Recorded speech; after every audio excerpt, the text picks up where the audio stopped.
Olá amigos, eu estou trazendo um novo vídeo para vocês aqui no canal Simbológico e hoje eu vou falar sobre a construção simbólica do Lenormand. Normalmente quando a gente pensa no Lenormand ou qualquer outro baralho, a gente pensa logo na imagem que o compõe. Porém, a gente sabe que alguns baralhos, antes mesmo do advento dos Sibilas, né, que é uma das derivações de Lenormand, e o próprio tarô, existia um movimento na Europa com a cartomancia tradicional, ou seja, o baralho comum, o baralho lúdico, o baralho de pôquer, de jogo comum.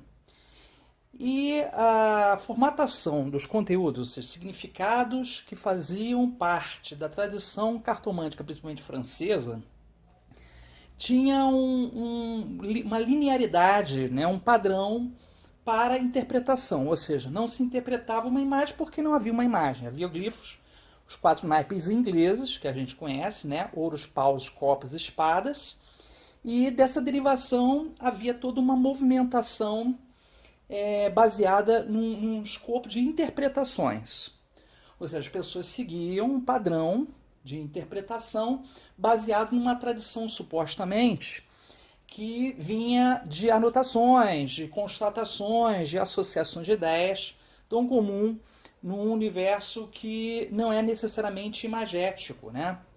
Então a gente, quando tira um pouco a ideia do imagético e entra no aspecto mais do signo, né, ou do sinal, a gente reduz drasticamente as interpretações, você não deriva.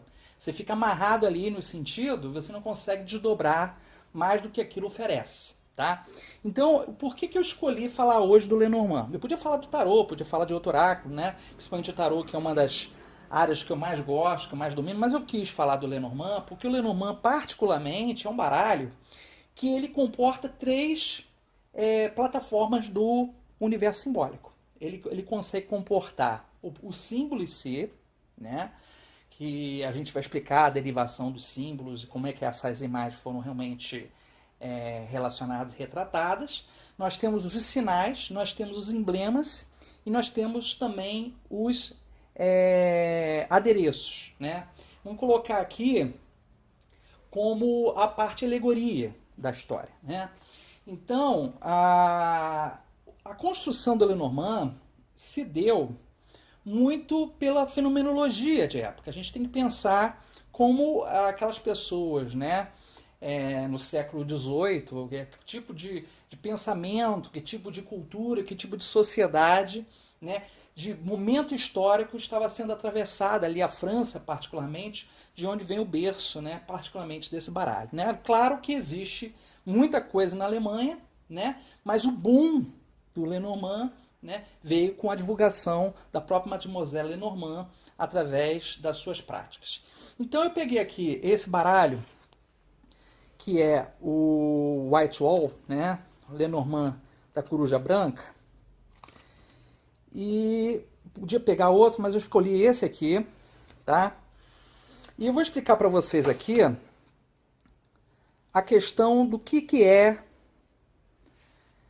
o símbolo no Lenormand, o que é a alegoria, o que é o sinal, o que é o emblema. Tá?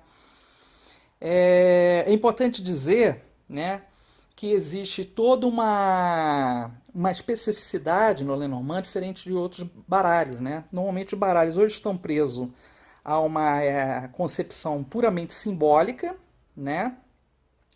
Ou através de signos, né, que podem ser utilizados inclusive astrológicos, rúnicos e tal, ou ele está preso de repente a elementos que são emblemáticos. O Lenormand consegue reunir 4 estruturas que vêm da imagem, né? O símbolo em si, que comporta a imagem, né? Nós temos o aspecto do sinal, que faz o apontamento, o sinal faz o apontamento, tá? nós temos a alegoria e nós temos o emblema. Bom, o que, que a gente tem então, quando vamos pegar aqui uma figura, vou pegar vamos pegar uma outra figura aqui, vamos pegar a figura do anel, por exemplo, tá? A figura 25, que é a do anel, certo? Então, essa figura do anel é uma figura que você tem uma imagem bastante evocativa. Existem imagens que, na verdade, elas têm uma obviedade, né? Quando o símbolo ele tenta abdicar o seu significado, ele já tem uma construção de sentido tão perfeita, tão alinhavada, tão bem amarrada, né? Que todas as interpretações derivam do mesmo sentido, né? É diferente você pegar, por exemplo, a figura, vamos dizer, do cavaleiro, né? O cavaleiro ele pode ter vários sentidos, vários significados, mas o anel ele tem um significado um sentido bem amarrado, particularmente quando a gente fala do próprio Lenormand. Aí o que a gente tem na figura, por exemplo, do anel? O que você tem aqui? Você tem o naipe, né? Essa figura do naipe que aparece como fosse o as de paus, né? Nós temos o número que diz respeito à posição que a lâmina carta ocupa, né? Nós temos o símbolo em si e a sua estrutura alegórica emblemática, né? Então, como se chega a essa visão, a essa interpretação? A primeira coisa que você tem na figura do naipe, tá? A figura do naipe, ela não obedece em si às interpretações clássicas francesas, tá? Então, ela tem mais um caráter de sinal aqui, de um indicador, do que a interpretação que a gente poderia dar à estrutura convencional de um baralho de carteado, tá certo?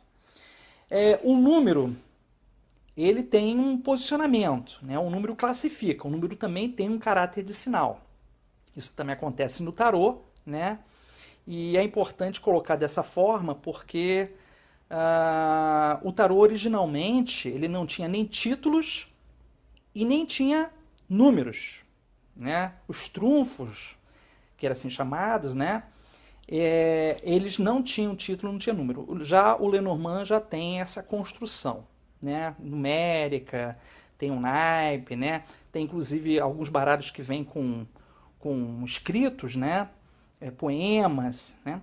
Agora, pensemos no anel. O anel, ele tem um caráter simbólico, mas o anel, ele também tem uma função tanto alegórica como emblemática. Vamos entender o que é cada uma dessas funções, tá? O símbolo, ele é subjetivo. É uma imagem que não diz respeito a um significado fechado. Então você pode desdobrar sempre novos sentidos. É, digamos, uma convenção que você tem através de um grupo, de uma sociedade, uma cultura, que ali, em comum acordo, as pessoas aceitam aquele significado, aquele sentido para a imagem, tá certo? Mas não é óbvio. Existe algo que está no plano subjetivo, no plano subliminar. Agora, o sinal, diferente do símbolo, o símbolo está em oposição ao sinal, tá certo? O sinal é indicador. Enquanto que o símbolo sugere, a gente já conversou isso nos outros vídeos, o sinal é indicador. Então, esse naipe, ele tem uma função de sinalizar, de fazer um apontamento em relação a essa imagem, tá? Pode ter um caráter muito mais de classificação do que interpretação e significados, tá? Porque você não vai pegar o sentido de união, de alianças, de vínculos diretamente através dessa interpretação do as de paus para uma questão do anel, tá? Outra coisa que é importante, quando você pensa no anel, você tem uma imagem também emblemática. O emblema, ele tem um caráter de apologia, né? de trazer uma ideia sobre algo abstrato que não é diretamente interpretável. Tá? Então, quando você pega, por exemplo, um brasão, você pega, por exemplo, uma patente militar, né? Um selo, alguma coisa assim, ela tem uma função emblemática, ela tem uma função de enaltecer alguma coisa através da imagem, referindo, né, uma ideia. Né? Por exemplo, você pega a flor de lis. A gente tem, por exemplo, o lírio aparece em vários brasões. Né? Se a gente pegar a figura do lírio, o que o lírio realmente apresenta? O lírio apresenta a ideia de nobreza, né? Uma ideia de algo que ocupa uma posição real, uma posição nobre, né? Dentro da sociedade, dentro da nobreza. Então, o lírio, ele aparece aqui até meio rosáceo, né? Meio puxado para o rosa, para o lilás, né? Normalmente são brancos, mas o lírio tem uma função normalmente de nobreza, de pureza de intenção, né? Então, quando ele entra como emblema, ele tem uma função de nobreza, tá? Agora, a alegoria está em oposição ao emblema, porque a alegoria, na verdade, ela vai tentar significar uma outra coisa aquilo que está evocando. Por exemplo, quando a gente fala do lírio enquanto nobreza, a gente está dando a entender que o lírio evoca uma cultura aristocrática, né? Uma autoridade e a questão da linhagem pura, né? Principalmente dos sangues azuis, dos sangues nobres. Né? Era muito comum a utilização da flor de lis em várias posições de brasões. Né? Quando você pega, por exemplo, o lírio na mão de São José, ela já tem uma função alegórica. Né? Pode ter uma função emblemática se estiver fora das mãos do santo, e pode ter uma função alegórica se vier sozinho, evocando uma ideia, por exemplo, de pureza, de luz espiritual, né? De inspiração, né? De elevação do ser. Então, é muito importante pensar nisso, porque em justa posição, a construção da imagem exatamente desliza no Lenormand nessas 4 plataformas. Né? Então, se a gente pega, por exemplo, uma cruz, a cruz ela tem um caráter simbólico, certo? Então, ela vai não só falar, num primeiro momento, por causa da nossa cultura, do cristianismo, mas ela vai falar dos 4 pontos cardeais, né? Ela vai falar da questão da matéria, ela vai falar da questão dos 4 sentidos do ser humano, enfim.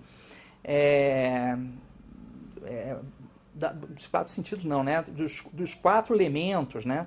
Então, essa estrutura que a gente tem na cruz, ela tem um caráter invocativo e evocativo, como símbolo. Mas se ela pegar realmente em justa posição com a figura do 6 de paus aqui, esse 6 de paus tem uma função de sinalizar. Né? Então, quando você vai, por exemplo, pegar um 6 de paus e referenciar ao Lenormand, você sabe que está sinalizando o Lenormand. E isso se você estiver colocando no contexto Lenormand. Se você estiver colocando no contexto de um baralho tradicional, é outra história.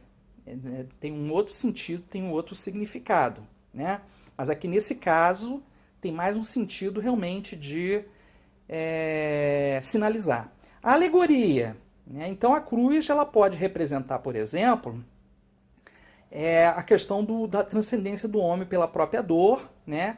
O espírito de sacrifício.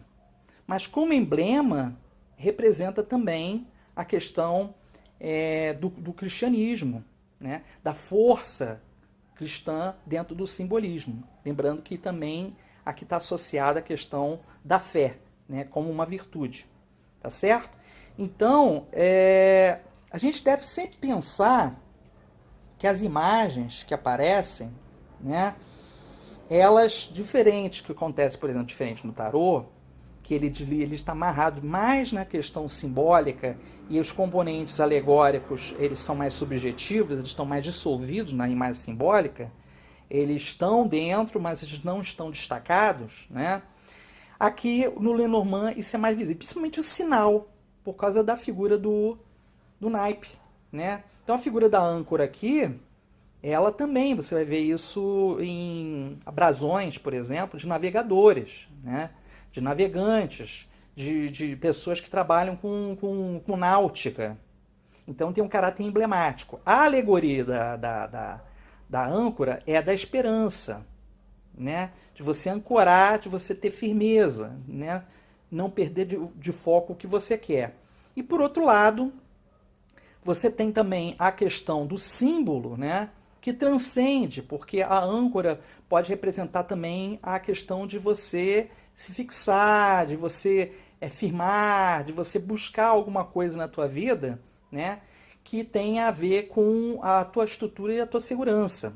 E aí a gente desdobra muito mais sentido em relação a isso, tá? Então eu quis mostrar isso para vocês de uma forma bastante sucinta, que o Lenormand consegue traduzir essas 4 plataformas, né? Ele consegue ser, ao mesmo tempo, símbolo em essência, ele consegue ser sinal, ele consegue ser alegoria e ele consegue ser emblema. Ele tem essa capacidade. Então é um baralho riquíssimo, que se traduz num âmbito muito amplo de interpretações. É erro achar que você... o tarô traz mais interpretações que o Lenormand. Mentira. O Lenormand traz muitas interpretações devido a essas 4 plataformas e a estudar essas estruturas imagéticas, né? Eu futuramente estou pretendendo dar um curso sobre os símbolos de Lenormand, a história da simbologia, para vocês entenderem melhor, tá? Lembrando que esse baralho, né, é uma derivação do próprio Jogo da Esperança. A gente também tem essa teoria dos emblemas cristãos, né, da questão dos santos, né, a alegoria e os emblemas cristãos, que também derivam essas imagens.